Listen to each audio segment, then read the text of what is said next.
Shalom umat Allah yang terkasih, apa kabar? Semoga Anda tetap sehat dan tetap diberkati Tuhan. Hari ini Rabu 17 Juni kita akan merenungkan Injil Matius 6 ayat 1 sampai 6 dilanjutkan dengan ayat 16 sampai 18. Saya tidak akan secara spesifik mengulas ayat demi ayat, dan saya juga tidak akan bicara pertama-tama tentang pantang dan puasa, tapi masih ada kaitannya dengan Injil hari ini. Saya ingin bicara tentang upah. Upah. Karena Yesus dalam Injil hari ini berkata, janganlah engkau seperti orang munafik. Mereka sudah mendapat upahnya. Maka kalau kamu melakukan yang baik, kamu juga akan mendapatkan upah. Para saudara, ada seorang dalam sejarah hidup rohani yang saleh. Dia pernah berkata, saya ingin membakar surga dengan neraka. Dan saya juga ingin memadamkan api neraka. Supaya apa? Supaya kita tidak lagi berpikir tentang berbuat baik itu demi surga atau demi neraka.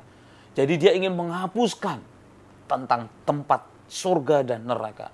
Supaya apa? Supaya orang itu berbuat baik demi kebaikan. Berbuat benar demi kebenaran. Bukan berbuat baik demi surga. Bukan berbuat baik demi kebenaran menghindari neraka, tapi berbuat baik demi kebaikan itu sendiri. Pendapat saleh ini mungkin ada benarnya. Tapi melalui Injil hari ini kita tahu bahwa Yesus juga sependapat dengan adanya upah. Tentu bukan upah duniawi atau bukan upah materi. Tuhan Yesus sendiri dalam Injilnya, dalam perkataan-perkataannya berkata dalam Matius 5 ayat 12 bahwa yang setia dalam penderitaan akan mendapatkan upahnya. Yang memberikan segelas air, Matius 10 ayat 42, kepada salah seorang dari muridku ini akan mendapatkan upahnya. Yang juga memberikan makan kepada orang yang lapar, mengunjungi orang yang dipenjara, memberi pakaian kepada orang yang telanjang, akan juga mendapat upahnya. Jadi, konsep tentang upah itu ada dalam pandangan Yesus dan ada juga dalam pandangan kita.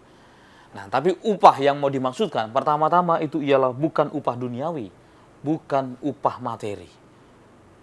Bukan upah yang kita dapatkan karena kekuasaan, uang dan sebagainya, dan bukan berupa barang-barang atau materi halal duniawi yang kita terima. Dan yang kedua yang harus perlu diingat ialah kita tidak boleh dengan sengaja mencari-cari upah. Kita tidak bisa menghitung-hitung bahwa kita merasa punya hak untuk mendapatkan upah itu. Nah, ini penting. Nah, mungkin saja orang kalau berpandangan demikian, saya berbuat baik supaya saya dapat upah, itu seperti memperlakukan Yesus itu seperti seorang akuntan, ya, atau seorang bos atau seorang pimpinan yang kalau bawahannya melakukan segala sesuatu yang Tuhan kehendaki atau bos itu kehendaki dalam hal ini, maka ia akan mendapatkan upahnya. Tidak demikian.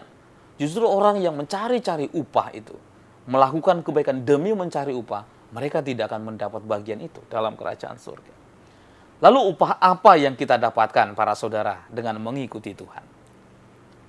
Ada 3 yang ingin saya tawarkan. Yang pertama itu ialah kepuasan. Kepuasan. Kepuasan itu tentu bukan kepuasan jasmani, tapi kepuasan yang mendalam, yang melahirkan kebahagiaan. Kepuasan jasmani itu rasanya seperti permen karet. Manis sedikit atau manis sebentar lalu kemudian hilang kemanisannya. Tapi kepuasan ketika kita mengikuti Tuhan adalah kepuasan yang lebih daripada itu. Dan bukan kepuasan yang seperti itu, tapi kepuasan yang mendalam dan bertahan lama.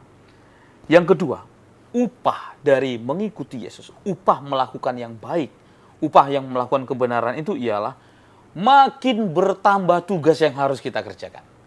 Ini nih para saudara.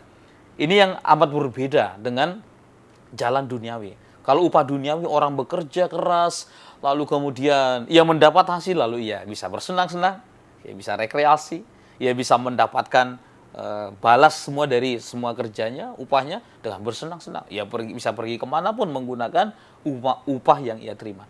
Tapi upah dalam sebuah hidup beriman, dalam hidup pelayanan, dalam mengikuti Tuhan, dalam berbuat kebajikan, berbuat kesalehan, yaitu apa? Makin bertambah tugas yang harus dikerjakan. Nah, itu para saudara. Itu mirip seperti atlet. Kalau seorang atlet ini berhasil masuk ke dalam tahap ini, maka tentu tantangan berikutnya makin banyak. Dia harus masuk lagi ke tingkatan yang lebih sulit lagi. Begitu. Orang dalam melayani pun, dalam berbuat baik pun, di dalam Tuhan, di dalam iman, makin ia berbuat baik, makin banyak tugas yang harus ia kerjakan. Ini cocok para saudara untuk Anda para pelayan ya. Makin Anda mengerjakan banyak tugas Anda, upahnya apa? Kerjamu makin banyak. Itu tandanya bahwa Tuhan membutuhkan Anda. Dan yang ketiga itu hidup bersama dengan Allah. Tentu, orang yang bekerja untuk Allah, ia akan merasakan nikmatnya hidup bersama dekat dengan Allah. Poin yang kedua tadi mungkin cukup baru bagi kita. Bagaimana mungkin ya? Setelah melayani Tuhan, upahnya ialah dapat pekerjaan lagi dari Tuhan. Ya karena Tuhan tidak pernah selesai dengan Anda.